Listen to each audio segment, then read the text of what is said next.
चलिए आज के इस वीडियो में हम लोग पैराग्राफ देखने वाले हैं। पैराग्राफ में क्या लिखा हुआ, by this option you can set paragraph, alignment, line spacing and paragraph spacing following table help you to do your task. तो देखिए यहाँ पे क्या क्या है, अलाइनमेंट कर सकते हैं, इंडेंट चेंज कर सकते हैं, लाइन स्पेसिंग चेंज कर सकते हैं। करके देखते हैं। विंडो आर दबाएंगे, रन बॉक्स आएगा, टाइप क्या करना, विन वर्ड। इस पेज को थोड़ा सा बड़ा कर लेते हैं हम लोग। कंट्रोल F1 दबाइएगा तो जो हेडलाइन गायब है वो आ जाएगा। जैसे यहाँ पे लिखते हैं हम लोग IIT Harda, caps lock on है इसलिए कैपिटल में लिखा है। अब इसको बीच में लाना चाहते हैं तो क्या करेंगे, लिखा हुआ को सेलेक्ट कीजिएगा, होम टैब में आइएगा। होम टैब में आने के बाद पैराग्राफ ग्रुप में यहाँ पे एक ऑप्शन क्या है, सेंटर, यहाँ पे क्लिक कीजिएगा। देखिए लिखा हुआ बीच में आ गया। फिर यहाँ पे क्लिक करेंगे, ये है राइट, अलाइनमेंट राइट साइड आ जाएगा। अब फिर ये है जस्टिफाई, यानी जैसा का तैसा, जहां था वहीं आ जाएगा। जस्टिफाई में क्लिक करेंगे तो, और ये है साइड में टॉप मार्जिन, साइड किनारे में जो दिख रहा है, और यहाँ पे माउस को लाएंगे टॉप कॉर्नर पे, जब डबल एरो आ जाए दो तीर तो क्लिक करके ऊपर ले जाएंगे, लिखा हुआ भी ऊपर आ जाएगा, है ना। अब बीच में लाने के लिए शॉर्टकट की क्या है, कंट्रोल ई दबाइएगा, बीच में आ जाएगा। कंट्रोल आर दबाइएगा, राइट साइड आएगा। कंट्रोल एल दबाइएगा, लेफ्ट साइड आ जाएगा ना। और कंट्रोल ई से सेंटर पे, कंट्रोल एल दबा दिए, शुरू से लिखना हमें।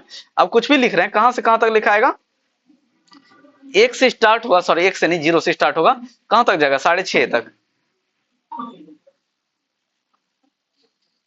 देखिए जा रहा है ना, हम चाहते नहीं 5 तक ही रुके। तो ये ऊपर में जो दिखाई दे रहा है ये अलाइनमेंट है, क्या है, राइट इंडेंट। ये वाले पॉइंट को पकड़ के माउस से क्लिक करके 5 में छोड़ देंगे तो हमारा जो टेक्स्ट है 5 तक ही रुक जाएगा। देखिए 5 तक रुक रहा है ना। कभी कभी ये ऊपर का रूलर नहीं दिखाई देता तो क्या कीजिएगा, व्यू में जाके रूलर पे टिक लगा दीजिए। गायब कर दी, गायब हो गया, और टिक लगा दी, आ गया। और शुरू में जो दिखाई दे रहा है इंडेंट, इसको कौन सा इंडेंट कहते हैं, फर्स्ट लाइन इंडेंट। इस पे क्लिक करते हैं, क्लिक करके यहाँ 1 पे छोड़ देंगे। अब देखिए दोबारा जो स्टार्ट होगा, एंटर दबाते हैं, पहला इंडेंट यहाँ 1 से ही स्टार्ट होगा। और ये कौन सा इंडेंट है हमारा, ये है हमारा लेफ्ट इंडेंट। लेफ्ट इंडेंट खत्म होने के बाद आएगा, लेकिन एंटर दबाने के बाद फर्स्ट इंडेंट से आता है। देखिए दोनों को हम एक ही जगह रख देते हैं। अब खत्म होने के बाद 1 से ही लिखा है, लिखा रहा ना। इस लाइन के बीच का स्पेस कम या ज्यादा करना, दूरी कम या ज्यादा करना, तो क्या करेंगे, लिखावट को सेलेक्ट कर लेंगे। सेलेक्ट करने के बाद आ जाना हमें होम टैब में। होम टैब में आएंगे, उसके बाद फिर कहां जाना है, लाइन स्पेसिंग में, जो कहां मिलेगा, पैराग्राफ ग्रुप में ही लाइन स्पेसिंग। यहां आने के बाद यहां से जितना स्पेस लेना चाहते हैं 1 2 3 4 ले सकते हैं। आगे लाइन के बीच का स्पेस कम करना है तो यहीं आएंगे और 1 ले लेते हैं, कम हो गया। तो ये था हमारा line spacing and paragraph spacing. अब आगे देखते हैं। अब देखते हैं हम लोग मार्जिन, है ना। मार्जिन के लिए वर्ड में आते हैं, कुछ रैंडम वर्ड लिख लेते हैं। कंट्रोल करते हैं, डिलीट करते हैं, सारा डिलीट हो गया। Equal to RAND, bracket open करेंगे, कुछ भी नंबर देते हैं 25, ब्रैकेट बंद, रैंडम वर्ड आ गया।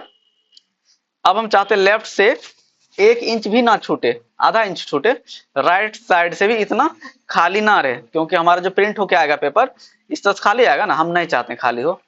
तो मार्जिन के लिए कहां जाना आपको, मार्जिन के लिए आना है पेज लेआउट टैब में। पेज लेआउट टैब में आने के बाद फिर कहां आएंगे, मार्जिन में। मार्जिन में आने के बाद कस्टम मार्जिन। ये कुछ मार्जिन बना हुआ है, जैसे नॉर्मल में क्या होगा, चारों साइड से 1 1 इंच छूटेगा। नेरो में क्या होगा, चारों तरफ से आधा आधा इंच छूटेगा, है ना। जैसे हम नेरो ले लेते हैं ना, देखिए चारों साइड से बहुत कम छूटा है ना, ऊपर नीचे से पेज में भी बहुत कम इंच छूटा होगा, है ना। आप अपने मन से भी छोड़ सकते हैं, कितना छोड़ना है, लेफ्ट से या राइट से। आ जाएगा पेज लेआउट में, फिर आइएगा कहाँ, मार्जिन में आना है। हाँ तो हम चाहते हैं ये जो हल्का छूटा है ना ये भी ना छूटे, तो उसके लिए क्या करना है, आपको आ जाना है कहाँ, पेज लेआउट में, मार्जिन में आना है। यहाँ खुद से मार्जिन करना, तब आपको आ जाइए कस्टम मार्जिन में। कस्टम मार्जिन में आने के बाद टॉप से नहीं छोड़ना, हमें 0 ले लेते हैं। बॉटम मतलब नीचे होता है, यहां से भी 0 ले लेते हैं। लेफ्ट साइड से भी नहीं छोड़ना हमें, 0 ले लिए। राइट साइड से भी नहीं छोड़ना हमें, और ओके करते हैं। जैसे ओके करेंगे ना तो बोल रहा है कि नहीं 0.38 तो छोड़ेंगे ही, जीरो पे नहीं रह पाएंगे। जीरो पे अगर रहेगा तो पूरा जब प्रिंट होगा यहां से पेज फटने का डर रहेगा ना, क्योंकि स्याही जो इंक है यहां तक आ जाएगा तो फटने का डर रहेगा, इसीलिए 0.35 रहेगा। अब देखिए बहुत कम छूटा है ना, पेज हमारा बहुत कम खाली गया है। इस तरीके से कर सकते हैं खुद से भी मार्जिन। कहाँ जाना था, पेज लेआउट में मार्जिन में जाना है, कस्टम मार्जिन में जाना है खुद से करने के लिए, और यहाँ पे है गटर है ना। अब यहाँ एक ऑप्शन और दिख रहा है गटर का, है ना।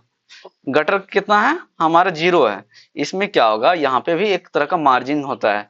जैसे गटर हम ले लेते हैं लेफ्ट साइड, और लेफ्ट साइड से हम ले लिए 2 इंच, तो 2 इंच क्या होगा हमारा खाली जाएगा। देखिए ऐसे 2 इंच खाली है ना, और यहाँ पे कुछ लिखाएगा नहीं, एज ए मार्जिन का ही ये काम है गटर भी। जिस तरह से गटर में अवशिष्ट पदार्थ रहता है जिसका यूज नहीं करते हैं, उसी तरह से यहाँ भी गटर का एक ऑप्शन है, उतना का हम यूज नहीं करेंगे, पेज खाली रहेगा, तो गटर हम रखते हैं 0। तो इस तरीके से खुद से मार्जिन कर सकते हैं, नॉर्मल रखते हैं हम। अब आगे क्या है, पेपर साइज। पेपर साइज भी खुद से आप बना सकते हैं। अभी देखिए ये जो नॉर्मली हम लोग मार्केट में फोटो कॉपी करवाते हैं ना, वो पेपर का साइज होता है A4। तो चेक करने के लिए क्या करेंगे, पेज लेआउट में जाएंगे, पेज लेआउट में जाने के बाद अभी देखिए इसको लिखने में कितना पेज लगा, 4 पेज लगा है ना।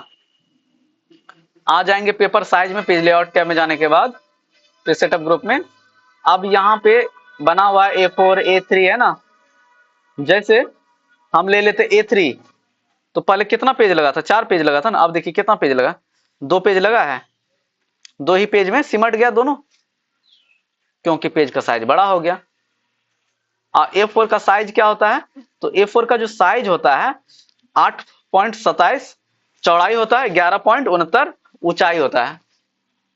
अगर ये ले लेंगे तो फिर कितना पेज लगा, 4 पेज लगा। मान के चलिए हमारे पास छोटा छोटा पेपर है, प्रिंटर में डाल दिए, तो प्रिंटर को थोड़े पता चलेगा कौन सा पेपर डाला है, तो यहाँ पे बताना पड़ेगा आपको। उसके लिए क्या करना, पेज लेआउट में जाना है, फिर कहाँ जाना है, साइज में आना है, फिर कहाँ आना है, मोर पेपर साइज में आएंगे, विड्थ यानी चौड़ाई दे देंगे 5 इंच, हाइट भी दे देंगे 5 इंच। ओके करते हैं। देखिए 5 इंच का फोटो सॉरी पेज बन गया, 5 इंच चौड़ाई 5 इंच ऊंचाई। अब कितना पेज लगा टोटल, 27 पेज लगा इतना कंटेंट में, यानी कंटेंट वही है, पेपर का साइज चेंज हो गया। फिर आते हैं पेज लेआउट में, फिर कहाँ आएंगे, साइज में ही आएंगे, नॉर्मल कर लेते हैं A4 जो मार्केट में पेपर रहता है। तो उसके लिए कितना पेज लगा, 4 पेज लगा, कंटेंट वही है, पेपर का साइज बढ़ गया। तो इस तरह से पेपर का साइज एडजस्ट कर सकते हैं। अब बचा है पेज ओरिएंटेशन। अभी देखिए पेज का ऊंचाई ज्यादा है और चौड़ाई कम है, तो क्या करना है, हमें पेज लेआउट में जाना है, पेज ओरिएंटेशन में जाना है, और यहाँ से लैंडस्केप कर लेते हैं। इससे क्या होगा, चौड़ाई बढ़ गया और ऊंचाई हमें ज्यादा करना, चौड़ाई कम करना, तो फिर से जाइए पेज ओरिएंटेशन में और पोर्ट्रेट कर लेंगे। ये कब काम आता है, जब हमें चौड़ाई ज्यादा चाहिए और पेज वही रहेगा A4 ही, और ऊंचाई कम चाहिए, तो पेज ओरिएंटेशन का सहायता ले सकते हैं ना।